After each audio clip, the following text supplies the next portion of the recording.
The latest dump of the Twitter files is out, and I'm going to title it, "The Russians Are Coming." Debbie and I were talking about the thumbnail for today, and she's like, what do you mean by the Russians are coming? And I'm like, well, let's go to the movie Red Dawn and show a bunch of Russian tanks, because what we have now, and by the way, this is not coming from the right, the left is using the sort of Russia scare to promote a massive hoax. We now know this to be the Russia collusion hoax. And it's not that the Twitter files is telling us something new about that. We've known that this is a hoax for a while. Even the left is now kind of grudgingly admitting, although they don't like to talk about it, that they perpetrated a massive hoax. They tried to substantiate that hoax, the Mueller report and so on. They completely failed. But the Twitter files gives you chapter and verse. That's kind of what makes it really interesting. And I'll give you the big takeaway. The big takeaway is there was never any evidence of Russia collusion. There wasn't even any evidence of widespread Russia involvement in U.S. elections. The involvement was extremely minor, and Twitter provides a kind of window into how minor it was. So the whole narrative was cooked up by the Democrats and by the deep state to deny that Trump won legitimately. So interestingly enough, the Russia collusion hoax is a form of election denialism. It's not giving Trump the legitimate presidency that he in fact won in 2016. So it's really ironic the left is constantly accusing us, you're the election deniers. No, in the contemporary period, they invented election denialism. They pursued it even while Trump was in the White House. Now, let's look at how this all works, because that's really what we're finding out the sort of the technique of it, the behind the scenes of it. And let's be aware that this has been going on and is going on in Facebook. It's going on in YouTube. We only know about it on Twitter thanks to Elon Musk. Now, going back to 2016 and early 2017. Twitter was not interested in doing this kind of shutting down of accounts by labeling them to be Russian intervention in U.S. politics. Twitter basically said, well, listen, we're going to sort of let Facebook deal with this kind of thing. We don't really see this as a big problem. And the reason that Twitter didn't see it as a big problem is it wasn't. Now, Facebook, by the way, was announcing we're closing a lot of accounts that are of, quote, Russian origin or of suspected Russian origin. And so there was some talk about whether Twitter would do the same. But it turns out that the reason Facebook was doing that was completely political. Facebook was currying favor with Mark Warner, Democratic Mark Warner, and the House Intelligence Select Committee. So Facebook had its own reasons for sort of, you may say, playing footsie with the Democrats in the Senate.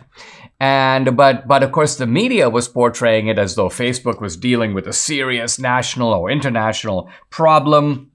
And Hillary Clinton, who, by the way, needed a big excuse for why she lost, jumped on board. Yes, the Russians interfered with the election. So not only are the Russians colluding with Trump, but the Russians are directly interfering with the election by trying to influence the American public debate on social media.